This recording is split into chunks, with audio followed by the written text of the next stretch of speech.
warahmatullahi wabarakatuh.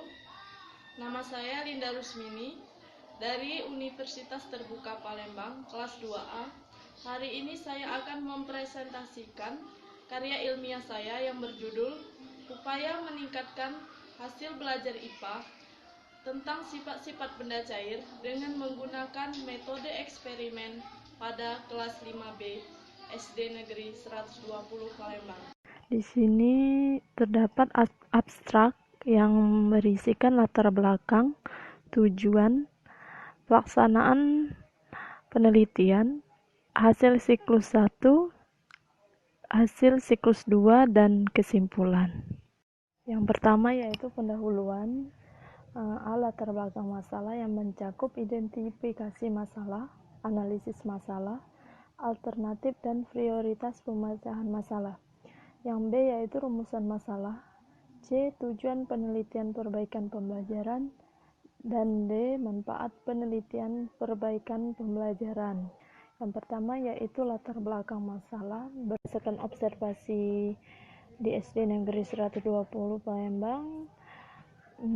Berdasarkan hasil ulangan, masih banyak siswa yang mendapatkan nilai di bawah KKM.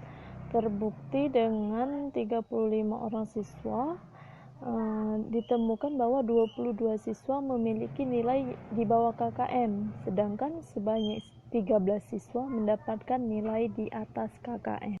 Adapun identifikasi masalah, yang pertama yaitu siswa tidak memperhatikan pelajaran pada saat guru menjelaskan. Yang kedua, siswa tidak mengeluarkan pendapat dan bertanya pada saat guru memberi kesempatan. Yang ketiga, siswa kurang kreatif dalam proses pembelajaran, serta rendahnya tingkat penguasaan siswa terhadap materi pelajaran. Sedangkan analisis masalah, yang pertama yaitu guru belum bisa mengelola kelas dengan baik.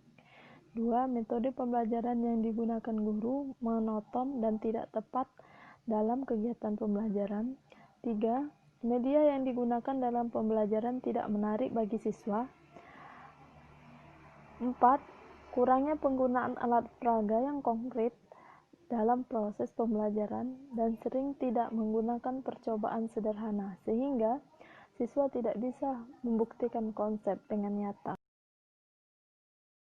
Berdasarkan analisis masalah di atas, peneliti merencanakan alternatif pemecahan masalah dengan judul Upaya Meningkatkan Hasil Belajar IPA tentang sifat-sifat benda cair dengan menggunakan metode eksperimen pada kelas 5B SD Negeri 120 Palembang.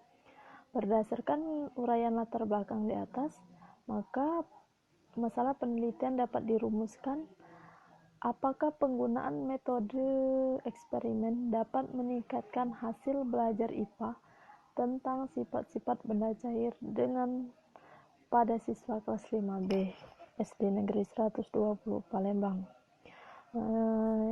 Sesuai dengan rumusan masalah tersebut, maka tujuan penelitian ini adalah untuk memperbaiki proses belajar mengajar. Penelitian ini juga untuk meningkatkan minat peserta didik agar lebih memperhatikan pembelajaran, serta untuk mendeskripsikan hasil belajar IPA tentang sifat-sifat benda cair dengan menggunakan metode eksperimen. Manfaat penelitian ini berguna bagi siswa, guru, dan sekolah. Selanjutnya yaitu kajian pustaka yang meliputi 1. Pengertian pembelajaran IPA, 2. Pemahaman konsep dan penerapannya, 3. Pengertian metode eksperimen, 4. Tujuan metode eksperimen, 5. Langkah-langkah penerapan metode eksperimen, 6. Pengertian hasil belajar, dan 7. Faktor-faktor yang mempengaruhi hasil belajar. Selanjutnya yaitu pelaksanaan penelitian. Yang pertama itu subjek penelitian. Subjek penelitian pada saat prasiklus itu yaitu kelas 5B yang berjumlah 35 siswa, terdiri dari 20 siswa laki-laki dan 14 siswa perempuan. Sedangkan pada siklus 1 dan siklus 2 dilakukan tanpa adanya siswa, menyesuaikan dengan kondisi saat ini yang sedang pandemi COVID-19. Yang kedua, tempat penelitian. Tempat penelitian siklus 1 dan siklus 2 dilakukan di SD Negeri 120 Palembang. Waktu penelitian pada tahap prasiklus yaitu pada tanggal 2 Maret 2020, siklus 1 tanggal 4 Mei 2020, dan siklus 2 tanggal 10 Mei 2020. Pihak yang membantu penelitian yaitu Supervisor 1 Dr. Santi Oktarina MPD, teman sejawat Afriza Handayani SPD, dan Kepala Sekolah SD Negeri 120 Palembang yaitu Maila SPD MSI. Desain prosedur perbaikan pembelajaran siklus 1 dan siklus 2. Simulasi perbaikan pembelajaran dilaksanakan dalam bentuk penelitian tindakan kelas. Kegiatan perbaikan pembelajaran dilakukan dalam 2 siklus. Masing-masing siklus meliputi perencanaan, pelaksanaan, pengamatan atau observasi, dan refleksi. Simulasi perbaikan pembelajaran dilakukan tanpa adanya siswa karena menyesuaikan dengan kondisi saat ini yang sedang pandemi virus COVID-19. Yang terakhir yaitu teknik analisis data. Teknik analisis data terbagi menjadi 2, yaitu teknik analisis data kuantitatif dan kualitatif. Teknik analisis data kuantitatif digunakan pada saat prasiklus, sedangkan teknik analisis data kualitatif digunakan pada tahap simulasi siklus 1 dan simulasi siklus 2. Untuk yang selanjutnya yaitu hasil dan pembahasan. Simulasi siklus 1 dilakukan pada 4 tahap, yaitu tahap perencanaan, pelaksanaan, observasi, dan refleksi. Pada simulasi siklus 1, masih terdapat hal-hal yang harus diperbaiki, maka peneliti harus melanjutkan ke siklus 2 dengan berpedoman pada tindak lanjut yang akan dilakukan pada simulasi siklus 2. Selanjutnya, simulasi siklus 2. Pada simulasi siklus 2, dilakukan juga dalam 4 tahap, yaitu tahap perencanaan, pelaksanaan, observasi, dan refleksi. Berdasarkan hasil pengamatan pada simulasi siklus 2 ini, kualitas proses pembelajaran pada simulasi siklus 2 mengalami peningkatan dibandingkan dengan kualitas proses pembelajaran siklus 1. Hal ini dapat dilihat dengan terpenuhnya semua deskriptor secara optimal. Maka, peneliti memutuskan penelitian tindakan kelas ini berhenti di siklus 2. Yang terakhir yaitu kesimpulan. Dari kegiatan pembelajaran yang telah dilakukan selama prasiklus, siklus 1 dan siklus 2, dan berdasarkan seluruh pembahasan serta analisis yang telah dilakukan peneliti, dapat disimpulkan bahwa metode eksperimen dapat meningkatkan kualitas proses pembelajaran dengan menggunakan langkah-langkah yang sesuai dengan metode ini. Berdasarkan penilaian dari teman sejawat dan supervisor 1 dan penilaian diri sendiri, kelemahan yang tampak pada simulasi siklus 1 yaitu dalam menyampaikan materi masih terlihat kaku. Guru belum terlihat memberikan motivasi kepada siswa. Guru belum melibatkan siswa dalam berinteraksi di kelas, serta guru belum memberikan apresiasi kepada siswa yang menjawab pertanyaan.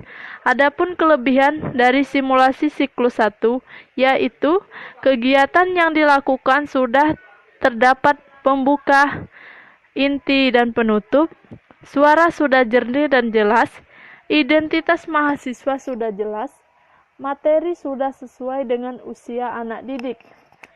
Materi sudah sesuai dengan pelajaran IPA dan metode yang digunakan sesuai. Alat atau benda yang digunakan sudah sesuai dengan metode eksperimen. Serta kualitas video cukup jelas dan durasi video sesuai dengan ketentuan yaitu berkisar 5 menit. Adapun pada simulasi siklus 2, didapati kelebihan yaitu guru sudah memotivasi siswa, guru sudah menjelaskan materi dengan baik, guru sudah mengajak siswa untuk terlibat aktif dalam pembelajaran, dan guru sudah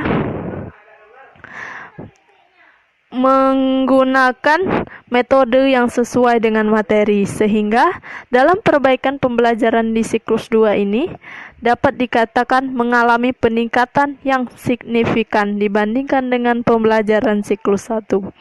Berdasarkan hasil pengamatan pada simulasi siklus 2 ini, kualitas pembelajaran pada simulasi siklus 2 mengalami peningkatan dibandingkan dengan pembelajaran siklus 1. Hal ini dapat dilihat dengan terpenuhnya semua deskriptor serta optimal, maka peneliti memutuskan penelitian tindakan kelas berhenti di siklus 2. Dari berbagai simpulan di atas, beberapa tindakan yang sebaiknya dilakukan untuk meningkatkan keaktifan dan ketuntasan belajar siswa adalah sebagai berikut. Yang pertama yaitu guru sebelum melaksanakan pembelajaran harus membuat persiapan yang matang, yaitu dengan menyusun rencana pembelajaran yang sistematis. Guru membimbing dan motivasi secara khusus bagi siswa yang berkesulitan dalam pembelajaran. Yang kedua, guru sebaiknya menggunakan berbagai pendekatan pembelajaran dan metode pembelajaran yang bervariasi berdasarkan karakter materi pelajaran. Yang ketiga, guru sebaiknya memahami materi yang akan diajarkan agar dalam menjelaskan materi lancar dan tidak terlalu kaku. Yang keempat, dalam proses pembelajaran, guru sebaiknya melibatkan siswa secara aktif dan memberikan apresiasi kepada siswa yang menjawab pertanyaan agar siswa termotivasi dalam belajar. Yang kelima, dalam kegiatan pembelajaran dengan materi sifat-sifat benda cair, guru disarankan menggunakan metode eksperimen. Yang keenam, sekolah hendaknya memberikan fasilitas kepada guru untuk mengatasi kelemahan yang ada pada siswa, sehingga siswa termotivasi dalam belajar dan guna meningkatkan pemantapan pemahaman siswa terhadap materi yang dipelajari. Yang selanjutnya, tindak lanjut. Bagi penelitian lanjutan, semoga hasil penelitian ini bermanfaat sebagai salah satu referensi bagi peneliti yang ingin melakukan penelitian dengan menggunakan metode eksperimen. Yang terakhir, ini adalah daftar pustaka sebagai rujukan saya dalam melakukan penelitian ini. Demikianlah presentasi karya ilmiah saya, lebih dan kurang saya mohon maaf. Wabillahi taufiq wal hidayah. Wassalamualaikum warahmatullahi wabarakatuh.